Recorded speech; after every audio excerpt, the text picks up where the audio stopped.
Assalamualaikum warahmatullahi wabarakatuh. Seorang miliarder ateis akan menyerahkan seluruh hartanya jika ada yang bisa mengalahkannya dalam debat untuk membuktikan bahwa Tuhan itu ada. Seorang pemuda hafiz Al-Quran kemudian maju untuk membuktikan bahwa Islam adalah agama yang benar dan Tuhan itu nyata. Namun, meskipun berhasil mengalahkan sang ateis, pemuda ini malah menolak hadiah yang dijanjikan. Simak kisah menarik ini, dan semoga yang subscribe dilancarkan rezekinya. Pada sebuah malam yang dingin di bulan November, tepatnya di gedung konferensi internasional yang megah dan modern, seorang tokoh kontroversial berdiri di atas panggung dengan kepercayaan diri yang hampir tak tergoyahkan. Nama pria itu adalah Raymond Carter, miliarder asal Amerika Serikat yang dikenal sebagai ateis keras dan skeptis terhadap segala hal yang berkaitan dengan agama. Di depan ribuan audiens dari berbagai penjuru dunia, ia membuka mulutnya dengan nada tegas dan penuh tantangan.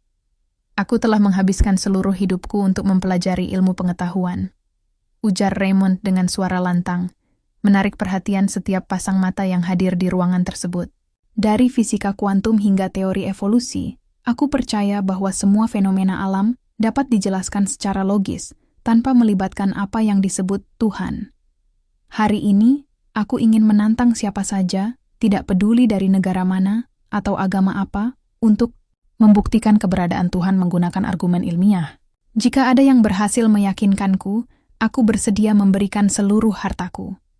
Ia tersenyum sombong, seperti seorang raja yang yakin akan kedikdayaan kerajaannya.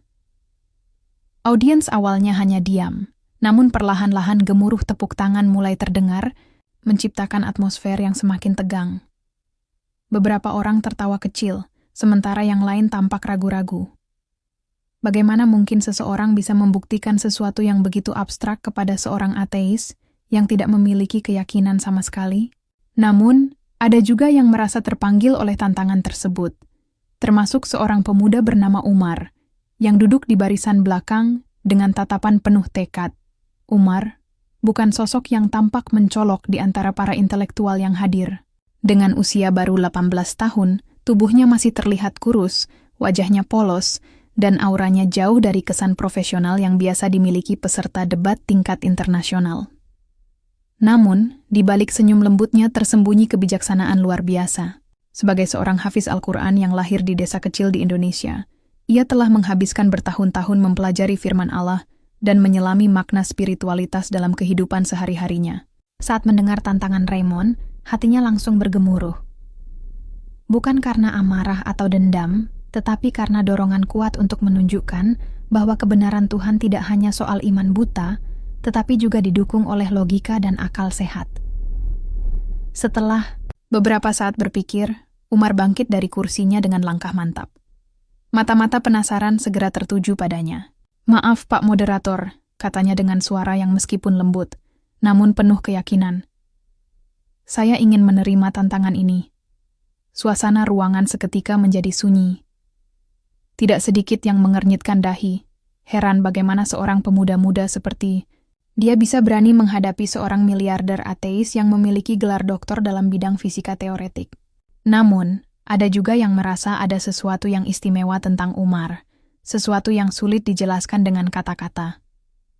Raymond sendiri tampak terkejut, namun cepat pulih dari keterkejutannya. Ia menyeringai tipis, seolah-olah menemukan lawan yang lebih mudah dikalahkan daripada yang ia bayangkan sebelumnya. "Oh, benarkah?" katanya sambil menatap Umar dari atas panggung. "Seorang anak muda sepertimu mau mencoba membuktikan sesuatu yang bahkan filsuf besar sepanjang masa gagal melakukannya? Menarik sekali." Umar hanya tersenyum tenang. "Keberadaan Tuhan tidak hanya soal iman, tapi juga logika dan sains," jawabnya, dengan nada yang membuat banyak orang tercengang. Tidak ada ketegangan dalam suaranya, hanya kepastian yang mengalir dari setiap kata yang keluar dari bibirnya. Raymond mengerutkan alisnya, seolah mencoba menilai apakah pemuda ini benar-benar serius atau hanya mencari perhatian.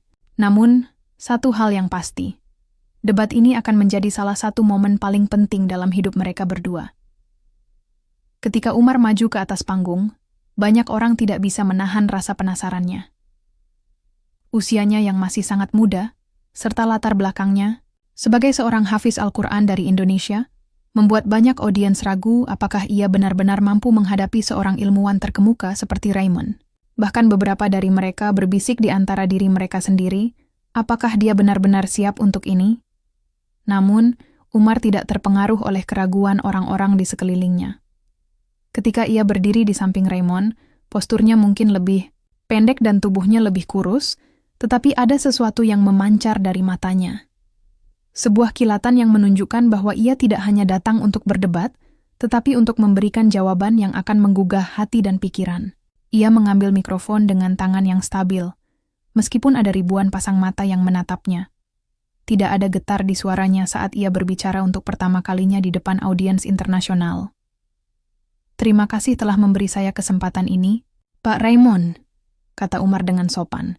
Meskipun nada bicaranya penuh kepercayaan diri, "Saya memahami bahwa Anda adalah seorang ateis yang percaya pada kekuatan ilmu pengetahuan untuk menjelaskan segala sesuatu di alam semesta ini. Saya pun setuju bahwa ilmu pengetahuan adalah alat yang luar biasa untuk memahami dunia kita. Namun, apa yang ingin saya tunjukkan hari ini adalah bahwa keberadaan Tuhan tidak bertentangan dengan ilmu pengetahuan, melainkan sejalan dengannya." Perkataan Umar langsung menarik perhatian audiens. Ada yang mengangguk pelan, sementara yang lain masih terlihat skeptis. Raymond sendiri tampak terhibur, seolah-olah ia menikmati permainan yang tidak ia sangka akan datang dari seorang pemuda muda. "Lanjutkan," katanya dengan nada santai. Meskipun ada sedikit ejekan tersembunyi di balik kata-katanya.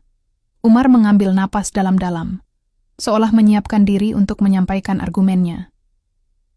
"Mari kita mulai dengan melihat bagaimana alam semesta diciptakan," katanya dengan nada yang penuh gairah. Big Bang adalah salah satu teori terkenal yang menjelaskan asal-usul alam semesta kita. Tetapi, tahukah Anda bahwa Big Bang sendiri tidak menjawab pertanyaan utama, siapa yang memulai ledakan besar tersebut? Apakah ledakan itu muncul dari kekosongan mutlak? Ataukah ada sesuatu atau seseorang yang memicunya? Pertanyaan ini membuat beberapa audiens saling berpandangan. Meskipun banyak dari mereka memahami teori Big Bang, jarang ada yang pernah memikirkan pertanyaan mendasar tersebut. Raymond tersenyum tipis, seolah-olah mencoba menahan tawa. "Nah, itulah masalahnya," katanya. "Ilmu pengetahuan belum bisa menjawab pertanyaan itu. Mungkin besok atau lusa kita akan menemukan jawabannya. Tetapi, apakah Anda benar-benar yakin bahwa jawaban itu harus berasal dari ilmu pengetahuan semata?" tanya Umar dengan nada yang lembut namun penuh kekuatan. "Atau mungkin, jawaban itu sudah ada di depan mata kita, hanya saja kita belum mau melihatnya?" Debat dimulai dengan suasana yang cukup tegang. Raymond membuka pembicaraan dengan serangan logis yang tajam. "Saya mengerti apa yang Anda katakan, Umar," katanya dengan suara yang mantap dan penuh keyakinan. "Namun, mari kita lihat fakta-fakta. Alam semesta bisa dijelaskan melalui hukum-hukum fisika, seperti gravitasi, entropi, dan prinsip-prinsip dasar kosmologi. Mengapa kita harus memperkenalkan konsep Tuhan ke dalam persamaan ini? Bukankah itu hanya cara untuk mengisi celah-celah pengetahuan yang belum kita pahami?" Audiens terbelah menjadi dua kelompok yang jelas.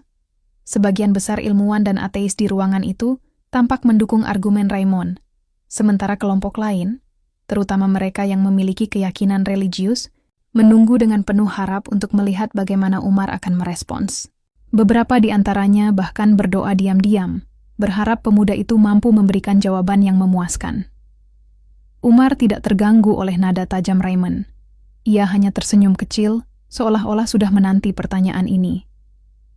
"Anda benar, Pak Raymond, bahwa hukum-hukum fisika menjelaskan banyak fenomena di alam semesta," katanya dengan suara yang tetap tenang. "Namun, apakah Anda pernah berpikir tentang asal-usul hukum-hukum tersebut? Mengapa alam semesta mematuhi aturan yang begitu presisi? Apakah itu kebetulan belaka?" Pertanyaan ini membuat banyak orang di ruangan itu berhenti sejenak untuk merenung. Bahkan Raymond tampak sedikit terkejut, meskipun ia segera mencoba menutupinya dengan senyum sinis. "Tentu saja, hukum-hukum fisika ada karena alam semesta bekerja berdasarkan prinsip-prinsip dasar yang fundamental, Jawabnya dengan nada yang mencoba terdengar yakin. Itu adalah hasil dari proses-proses alami yang terjadi selama miliaran tahun. Tapi, apakah Anda pernah mempertanyakan mengapa alam semesta begitu teratur? Tanya Umar lagi, kali ini dengan nada yang lebih dalam. Mengapa planet-planet bergerak dalam orbit yang presisi? Mengapa gravitasi bekerja dengan cara yang sama di seluruh alam semesta? Mengapa konstanta-konstanta universal seperti kecepatan, cahaya atau massa partikel subatomik tetap konsisten? Audiens mulai termangu. Pertanyaan-pertanyaan Umar tidak hanya menyerang keyakinan ateis Raymond, tetapi juga membuat mereka yang mendengarkan merasa terpicu untuk berpikir lebih dalam. Beberapa ilmuwan di ruangan itu mulai saling berbisik, mencoba mencari jawaban atas pertanyaan yang tampak sederhana, namun penuh makna. Raymond tampak berusaha keras untuk menjaga sikapnya tetap tenang. "Baiklah, biarkan saya jelaskan," katanya, dengan nada yang mulai terdengar defensif. Hukum-hukum fisika itu mungkin memang kompleks, tetapi mereka muncul sebagai hasil dari interaksi-interaksi alami di alam semesta. Tidak ada kebutuhan untuk memperkenalkan konsep pencipta ke dalam persamaan ini. Dan disitulah letak kesalahpahaman Anda, sahut Umar dengan nada yang tetap lembut, namun penuh keyakinan. Hukum-hukum fisika itu bukan sekadar hasil dari proses alami. Mereka adalah bukti adanya perancang yang sempurna. Bayangkan sebuah jam yang berjalan dengan presisi maksimal. Apakah Anda akan percaya bahwa jam itu muncul dari kebetulan tanpa adanya seorang pembuat? Begitu pula dengan alam semesta ini. Umar melanjutkan argumennya dengan semangat yang meningkat. "Mari kita bicarakan tentang keteraturan alam semesta, Pak Raymond," katanya dengan nada yang penuh gairah. "Bayangkan betapa rumitnya sistem tata surya kita. Planet-planet bergerak dalam orbit yang sangat presisi, tanpa pernah saling tabrakan. Bulan mengorbit bumi dengan jarak yang sempurna untuk menciptakan kondisi yang mendukung kehidupan. Apakah Anda benar-benar percaya bahwa semua ini terjadi secara kebetulan?" Beberapa audiens mulai menunjukkan tanda-tanda keterkesanan. Bahkan mereka yang awalnya skeptis mulai memikirkan ulang pandangan mereka. Umar terus melanjutkan, "Faktanya, jika nilai-nilai konstanta universal seperti gravitasi atau kecepatan cahaya sedikit saja berbeda, alam semesta kita tidak akan pernah eksis. Tidak akan ada bintang, tidak akan ada planet, dan tentu saja tidak akan ada kehidupan. Ini bukan hanya soal probabilitas, tetapi juga soal desain yang sangat terkoordinasi." Raymond tampak berusaha keras untuk menemukan celah dalam argumen Umar. "Tetapi, bagaimana dengan multiverse?" katanya dengan nada yang mencoba terdengar yakin. "Banyak ilmuwan modern percaya bahwa alam semesta kita hanyalah salah satu dari triliunan alam semesta lainnya. Jadi, mungkin alam semesta kita hanya kebetulan memiliki parameter-parameter yang mendukung kehidupan. Multiverse adalah teori yang menarik," sahut Umar dengan senyum kecil. "Namun, teori itu sendiri tidak memiliki bukti konkret.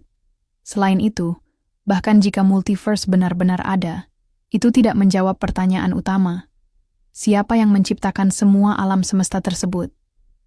Apakah Anda benar-benar percaya bahwa kekacauan total bisa menghasilkan urutan yang sempurna?" Audiens mulai bergemuruh dalam tepuk tangan. Argumen Umar tidak hanya logis, tetapi juga menyentuh hati mereka. Ia melanjutkan dengan nada yang lebih emosional. "Kita seringkali terjebak dalam sudut pandang yang terbatas. Kita hanya melihat apa yang bisa diukur atau dihitung, tetapi kita lupa bahwa ada dimensi lain yang tidak bisa dijelaskan oleh angka-angka saja. Dimensi itu adalah keindahan, keharmonisan, dan tujuan." Raymond tampak mulai goyah. Wajahnya yang awalnya penuh percaya diri mulai menunjukkan tanda-tanda keraguan. Ia mencoba menjawab, tetapi kata-katanya mulai terdengar tidak yakin. "Tapi, bagaimana dengan hal-hal yang belum bisa dijelaskan oleh sains? Apakah itu langsung menjadi bukti Tuhan?" "Pertanyaan yang bagus, Pak Raymond," sahut Umar dengan senyum hangat. "Namun saya ingin mengajukan pertanyaan balik. Apakah sains dan agama harus selalu bertentangan? Apakah kita tidak bisa melihat keduanya sebagai dua sisi dari koin yang sama? Tuhan memberikan kita akal untuk mencari kebenaran. Ilmu pengetahuan adalah salah satu alat yang Dia berikan kepada kita untuk memahami ciptaannya. Jadi, bukankah lebih bijaksana jika kita menggunakan kedua pendekatan tersebut secara bersamaan? Raymond tampak terdiam untuk beberapa detik. Pertanyaan Umar tidak hanya menyerang keyakinan ateisnya, tetapi juga membuatnya merenung tentang hubungan antara sains dan spiritualitas. Tapi, bagaimana jika kita menemukan penjelasan ilmiah untuk segala sesuatu? Katanya dengan suara yang mulai terdengar ragu. Apa artinya Tuhan bagi kita jika segala sesuatu sudah bisa dijelaskan? Lalu, kenapa Anda begitu takut pada kemungkinan? Eksistensi Tuhan, Pak Raymond? Tanya Umar dengan nada yang lembut namun penuh kekuatan. Apakah Anda benar-benar yakin bahwa ilmu pengetahuan bisa menjawab semua pertanyaan? Atau apakah ada sesuatu di dalam diri Anda yang menolak untuk mengakui bahwa ada sesuatu yang lebih besar dari diri kita? Kalimat ini membuat seluruh ruangan terdiam. Audiens terkejut oleh kedalaman pertanyaan Umar. Bukan hanya Raymond yang terdiam, tetapi hampir semua orang yang hadir merasa tersentuh oleh kata-kata tersebut. Umar melanjutkan dengan nada yang lebih emosional. Kemenangan bukan tujuanku, Pak Raymond. Yang saya ingin tunjukkan hari ini adalah bahwa kebenaran sejati tidak hanya bergantung pada ilmu pengetahuan, tetapi juga pada hati kita. Apakah kita cukup berani untuk mengakui kebenaran, meskipun itu berarti melawan ego kita sendiri? Raymond duduk di kursinya, wajahnya tampak penuh keraguan. Untuk pertama kalinya dalam hidupnya, ia merasa goyah. Argumen Umar tidak hanya logis, tetapi juga menyentuh bagian terdalam dari hatinya. Perlahan-lahan, ia mulai menyadari bahwa mungkin selama ini ia telah terlalu lama menutup diri dari kemungkinan-kemungkinan yang lebih besar dari dirinya sendiri. Setelah sesi istirahat yang singkat, suasana ruangan kembali memanas saat moderator mengumumkan bahwa debat akan dilanjutkan. Raymond bangkit dari kursinya dengan langkah yang sedikit ragu, berbeda dari kepercayaan diri yang ia tunjukkan sebelumnya. Wajahnya tampak lebih tenang, namun ada sesuatu di matanya, sebuah kilatan, keraguan yang belum pernah terlihat sepanjang karier panjangnya sebagai ateis keras. Di sisi lain, Umar duduk dengan senyum lembut, seolah-olah ia sudah mengetahui apa yang akan terjadi selanjutnya.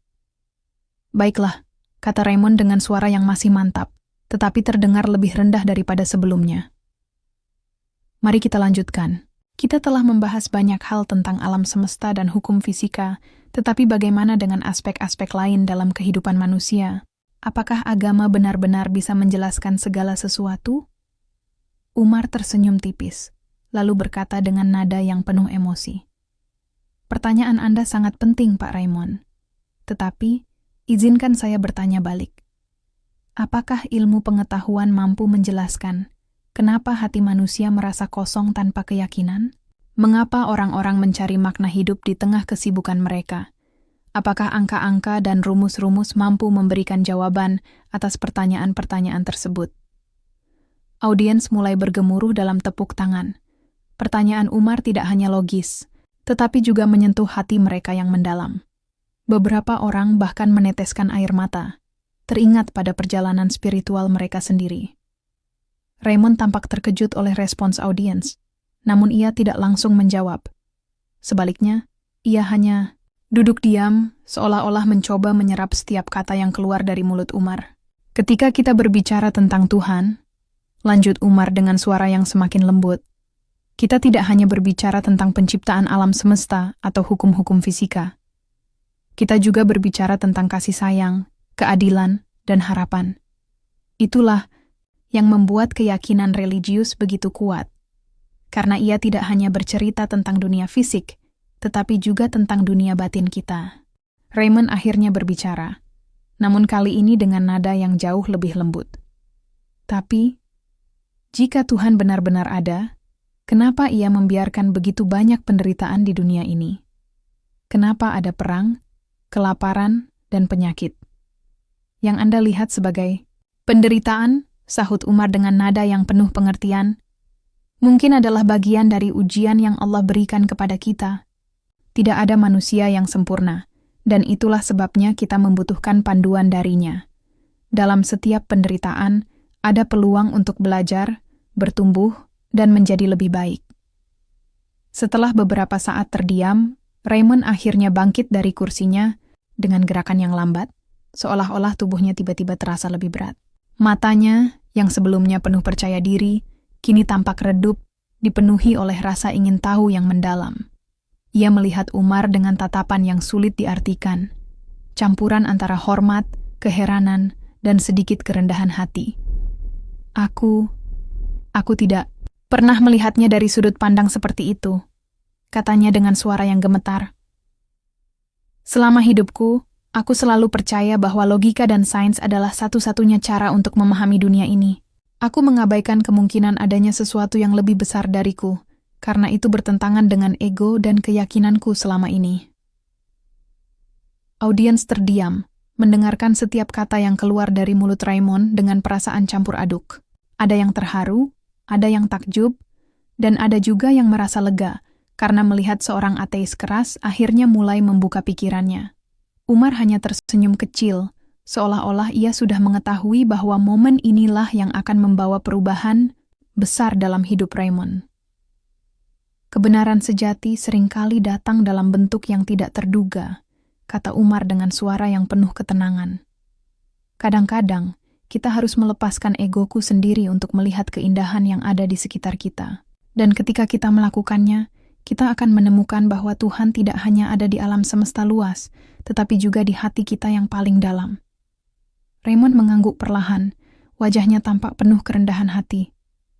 Aku merasa bodoh karena selama ini menolak kemungkinan eksistensi Tuhan.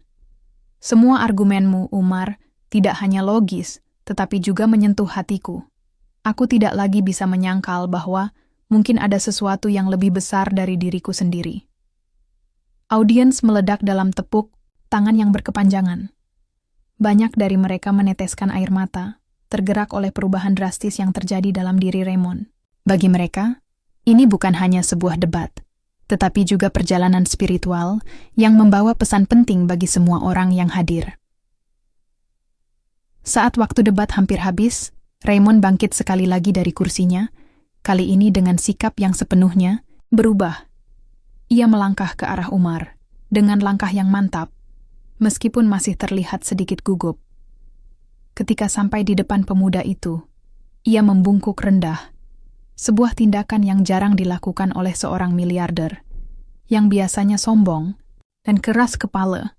Umar, katanya dengan suara yang penuh emosi, aku mengakui bahwa argumenmu telah meyakinkanku. Aku tidak lagi bisa menyangkal keberadaan Tuhan. Selama hidupku, aku selalu percaya bahwa aku bisa menjelaskan segala sesuatu dengan ilmu pengetahuan. Namun hari ini, aku menyadari bahwa ada batasan bagi apa yang bisa dijelaskan oleh akal manusia. Audiens kembali meledak dalam tepuk tangan yang lebih keras dari sebelumnya. Beberapa orang bahkan berdiri dari kursi mereka untuk memberikan standing ovation kepada kedua pembicara. Umar hanya tersenyum lembut, lalu membungkuk balik kepada Raymond dengan sikap yang sama hormatnya. Kemenangan bukan tujuanku, Pak Raymond, kata Umar dengan suara yang penuh ketulusan. Yang aku ingin tunjukkan hari ini adalah bahwa kebenaran sejati tidak hanya bergantung pada ilmu pengetahuan, tetapi juga pada iman dan hati kita. Aku bersyukur bahwa kita bisa berbagi momen ini bersama-sama. Raymond mengangguk perlahan, wajahnya tampak damai. Terima kasih, Umar. Kamu telah mengajarkanku sesuatu yang lebih berharga daripada semua harta yang aku miliki. Hari ini, aku merasa lebih lengkap sebagai manusia. Audiens terharu mendengar ucapan tersebut. Bagi mereka, ini bukan hanya tentang siapa yang menang atau kalah dalam debat, tetapi tentang perjalanan spiritual yang membawa perubahan positif bagi semua orang yang terlibat. Setelah debat selesai, Raymond meminta bertemu pribadi dengan Umar di belakang panggung. Saat mereka berdua duduk di ruangan kecil yang sunyi, Raymond mengeluarkan cek bernilai fantastis dari sakunya. Ini janji yang aku buat di awal debat, katanya dengan suara yang penuh kerendahan hati. Seperti yang aku janjikan, aku akan memberikan seluruh hartaku kepada siapapun yang berhasil meyakinkanku tentang keberadaan Tuhan. Umar hanya tersenyum kecil, lalu berkata dengan nada yang penuh ketenangan. Saya menghargai penawaran Anda, Pak Raymond, tetapi saya tidak membutuhkan uang itu. Yang saya inginkan hanyalah agar Anda menggunakan harta Anda untuk kebaikan. Misalnya, Anda bisa mendirikan sekolah-sekolah untuk anak-anak miskin di negara-negara berkembang. Atau, Anda bisa mendonasikan sebagian hartanya untuk proyek-proyek kemanusiaan lainnya. Raymond terkejut mendengar jawaban tersebut. Kamu benar-benar tidak menginginkan apapun untuk dirimu sendiri? Tanyanya dengan nada yang penuh kekaguman. Saya sudah memiliki segalanya, sahut Umar dengan senyum lebar. Allah telah memberikan saya kebahagiaan yang tidak bisa diukur dengan materi. Jadi, kenapa saya harus meminta sesuatu yang lebih? Raymond mengangguk perlahan. Wajahnya tampak penuh penghargaan. Baiklah, Umar. Aku akan mengikuti saranmu. Aku akan menggunakan hartaku untuk membantu orang lain. Dan tidak hanya itu, aku juga akan mulai mempelajari agama Islam dengan serius. Aku ingin memahami lebih dalam tentang keyakinan yang telah membawa perubahan besar dalam hidupku. Umar tersenyum hangat, lalu memberikan salam persahabatan kepada Raymond. Saya yakin bahwa Allah akan membimbing Anda dalam perjalanan ini, Pak. Raymond, ingatlah bahwa kebenaran sejati bukan hanya soal akal, tetapi juga soal hati. Beberapa bulan kemudian, kabar mengejutkan datang dari Raymond Carter. Pria yang dulunya dikenal sebagai ateis keras dan skeptis terhadap agama, kini resmi mengumumkan bahwa ia telah masuk Islam. Berita ini menggemparkan dunia, terutama mereka yang pernah meragukan kekuatan argumen spiritualitas dalam menghadapi skeptisisme modern. Media internasional meliput cerita ini secara luas, menjadikannya inspirasi bagi banyak orang di seluruh penjuru dunia. Umar menjadi simbol bagi mereka yang percaya bahwa kebenaran Tuhan dapat dijelaskan dengan cara yang logis dan emosional. Ia menunjukkan bahwa tidak ada konflik antara ilmu pengetahuan dan agama, asalkan keduanya didekati dengan sikap terbuka dan rendah hati. Meskipun usianya masih sangat muda, ia telah membuktikan bahwa kebijaksanaan tidak dibatasi oleh umur atau status sosial. Bagi Raymond, perubahan ini bukan hanya tentang agama, tetapi juga tentang transformasi pribadi yang mendalam. Ia mulai menggunakan hartanya untuk mendirikan yayasan pendidikan, rumah sakit, dan proyek-proyek kemanusiaan lainnya. Setiap kali ia berbicara di depan publik, ia selalu menyebut nama Umar sebagai orang yang telah membuka matanya terhadap kebenaran yang lebih besar. Cerita ini menjadi pelajaran penting bagi semua orang, bahwa kebenaran sejati tidak hanya bergantung pada logika dan akal, tetapi juga pada hati yang terbuka untuk menerima. Umar telah membuktikan bahwa bahkan seorang pemuda-muda dari desa kecil bisa menjadi agen perubahan yang besar, selama ia memiliki keyakinan dan ketulusan dalam hatinya.